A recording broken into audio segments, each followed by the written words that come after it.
Welcome back. In this lecture, we will go over lessons learned from the Google Flu Trends failure. Here are the associated lesson objectives. Okay, so what went wrong with GFT? Well, the basic two main areas deal with what people have called data hubris and algorithm dynamics. And these things relate back to some common themes in this course. We will also talk about how big data is not necessarily always going to be the answer and why that could be the case. So, big data at the time of Google Flu Trends, was a real big buzzword. I mean, that was just when people were realizing they had the software infrastructure to handle massive amounts of data. Google had revolutionized things with something called Bigtable around this time. Hadoop was created a little bit earlier. So all of a sudden there was ability to do analytics on much larger amounts of data, and this was very promising. And so this led a lot of people to think, hey, if you have more data, you could get more insights. Now, this is not always held true for many machine learning models. More recently, we've seen, it's been true for deep learning. But, this work with GFT, it was all pre-deep learning, just to make that clear. But anyway, that was the environment, that was the time that this existed in. So there was a lot of hype going on around big data.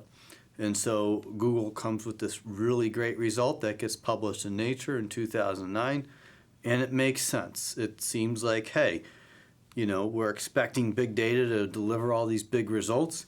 Here's one of the top software companies on the planet that has access to everyone's search terms, and it's really cool that they came up with something that is useful for society. But does it really always allow us to solve problems better? And this is, I think, an important question that's often overlooked. So what is meant by data hubris? Well, this idea of data hubris is, hey, I got more data, so I'm clearly going to do better. But we can all imagine cases where just having more data in and of itself won't necessarily make you perform a task better at all.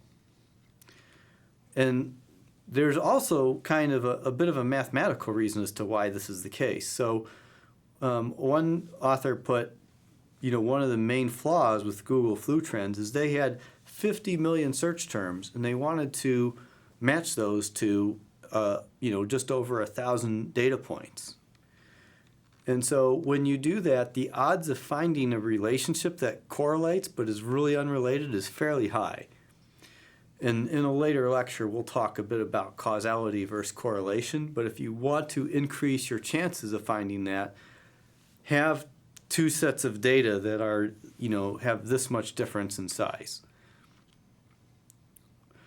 And so this led to a way of thinking that, hey, how do we know if Google Flu Trends is predicting the season of the year, which is something else that correlates with flu, versus actually predicting flu outbreaks? And so there could be concern of it latching on to, words about, what time of year it is, that it's fall, or I see the leaves coming. This kind of thing could easily throw it off. Now, admittedly, this was a comment directed about the first version of Google Flu Trends. They did make changes to kind of avoid the use of seasonal words, but what happened there is that was an ad hoc approach. There was nothing having to do with machine learning about taking out seasonal search terms out of the data set. There was no algorithm saying, hey, these search terms come up over and over again, let's take them out of the data set. It was more of a culling based on things relating to something being seasonal. So this is, leads to overfitting. And this is, overfitting is having a model that conforms to the data too closely and doesn't account for true causal relationships and identifies things that are merely correlative as causal. So algorithm dynamics, really interesting is Google Flu trends did not account for changes in Google's own search engine and interface. And because these things were being worked on by a different team at Google, the team that has that product. And the product team is all about driving the bottom line. They want to display more relevant ads to people. They want to provide higher quality search results.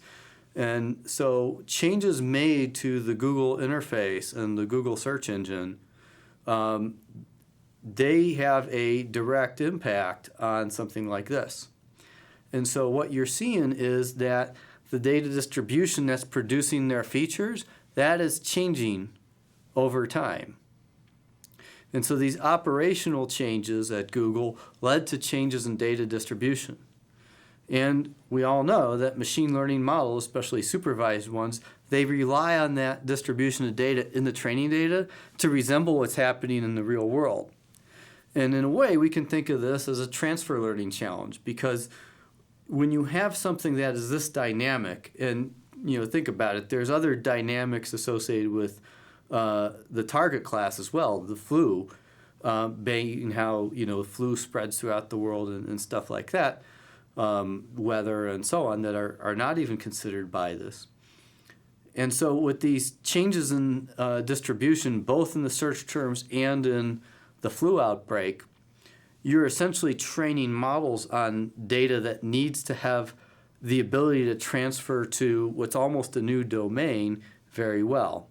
And this is another area where they had failure, because the type of model they used, was a logit model, really isn't designed for transfer.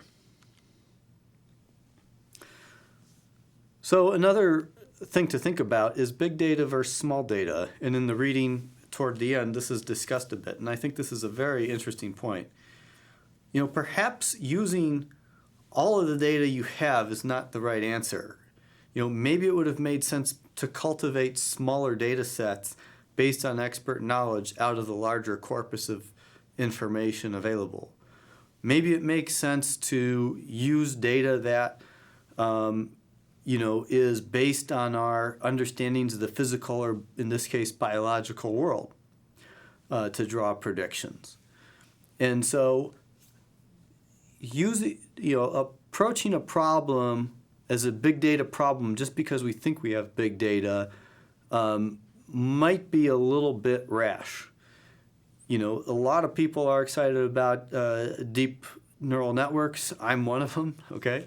But we have to be careful, because if we're going to run right to a deep neural network because we think we have a lot of data that we need to train on, we need to ask ourselves, are we really going to use all that data? Is there a lot of data in there that's just going to effectively be noise and harm our results?